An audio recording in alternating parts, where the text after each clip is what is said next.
Here is the uncomfortable truth about wealth in America. If you skim the headlines or the latest wealth reports from firms like UBS, you'll see a staggering number. Roughly 24 to 25 million people in the United States are labelled millionaires. That sounds incredible. It means about 1 in every 14 adults you pass on the street is technically a millionaire. But that number is an illusion, because the moment you take away one thing, their house, most of those millionaires disappear. When you strip out home equity and look at who actually has $1 million in liquid, investable assets, money that can be accessed without selling the roof over their head, the number collapses to roughly 6 million people.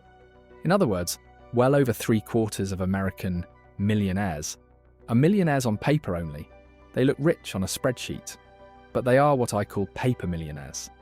And before we go any further, quick clarification. Liquid wealth does not mean cash stuffed under a mattress. It means assets you can realistically access, invest, or live on without blowing up your life, like cash, stocks, bonds, and retirement accounts. In this video, I'm going to show you the difference between net worth millionaires and liquid millionaires, why chasing net worth alone is a trap, and the one question that reveals whether you're actually building freedom. And if this breakdown helps you see money differently, hit like, subscribe, and share this with someone who still thinks net worth equals security. Let's get into it. Net worth is the scoreboard everyone uses.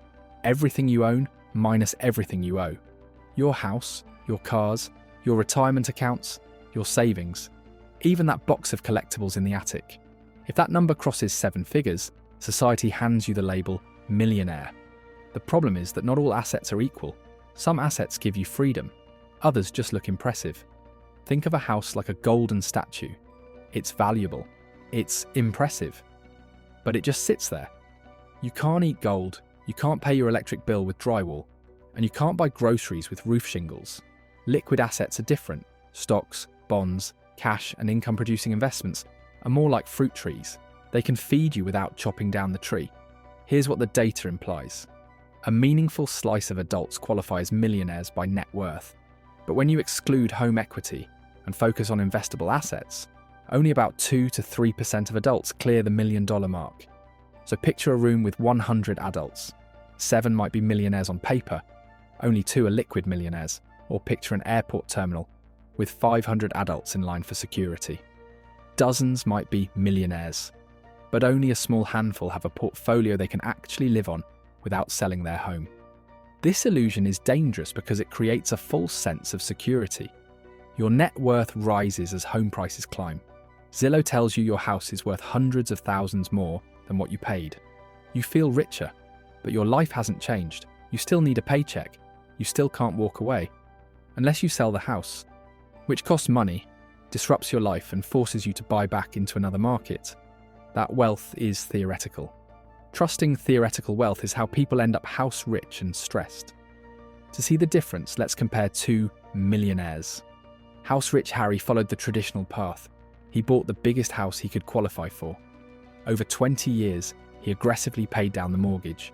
Today, Harry's house is worth $800,000 and it's fully paid off. He also managed to save $200,000 in his retirement accounts. On paper, Harry is a millionaire. But look at cash flow, property taxes, insurance, maintenance. That $800,000 asset isn't paying him. He's paying it. If property taxes run around 2%, Harry is spending $16,000 a year just to keep his wealth. If Harry loses his job tomorrow, he has a problem. He can't sell a bedroom to buy groceries. He's asset rich but cash poor. Now meet liquid Larry. Larry rents or owns a modest place. Instead of tying his wealth up in a house, Larry built a diversified portfolio of stocks, bonds, and cash. Larry has $1 million in liquid assets. If Larry loses his job, he doesn't panic. His assets are accessible. They generate dividends and interest. He can sell a small portion without destroying his lifestyle. Here's the key difference. Harry's wealth costs him money to keep. Larry's wealth pays him money to keep. Harry is tied to a job and a location. Larry has options. And in finance, liquidity equals options. Options equal freedom. This is also why wealth inside the Millionaire Club isn't evenly distributed.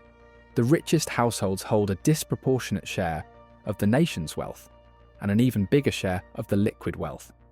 The bottom half of households holds only a small slice of total wealth. Here's the tell. Two people can both say, "I'm a millionaire." One has a paid-off house and a thin retirement account. The other has a portfolio that could cover their bills for a decade. Same label, two completely different realities. So even among millionaires, a lot of people are barely over the line. And they are over the line mainly because their home value ballooned. This illusion becomes most dangerous in retirement. Imagine retiring with a net worth of $1.5 million. You feel like you've won, but 1.2 million of that is your house. That leaves $300,000 in liquid assets to last 30 years. Apply the 4% rule. 4% of $300,000 is $12,000 per year. That's $1,000 a month. Meanwhile, your social security check arrives, and a large chunk of it disappears into property taxes, insurance, utilities, and maintenance on a house that's probably bigger than you need. You're technically a millionaire, but you're financially fragile. And this isn't a rare edge case. A big share of older homeowners are house-burdened, spending more than 30% of income just to keep the home. So one roof replacement, one HVAC failure, one property tax jump. The scariest part is the feeling. You can be sitting in a $1 million home, checking your bank app, hoping the balance lasts until the next deposit. And suddenly you're not thinking like a millionaire. You're thinking like someone one surprise bill away from panic. Because those costs don't care what Zillow says. They demand cash. Now compare that to someone with $1.5 million in liquid assets. At 4%, that portfolio produces $60,000 a year before Social Security. That's the difference between surviving retirement and enjoying it. Inflation quietly changed the meaning of the word millionaire over time. $1 million in 1980 has roughly the purchasing power of about $4 million today. So if you're chasing the label millionaire as a finish line, you're chasing a moving target. Even perception reflects that shift. Americans increasingly say it takes well above 1 million to feel truly wealthy. Translation, the number that used to mean you made it, now often just means you own a decent house in an expensive market. So what should you focus on instead? Liquid wealth, income replacement, options. Here's a useful framework. Treat your home as shelter first, wealth second. Not because home ownership is bad, but because it's not designed to pay your bills.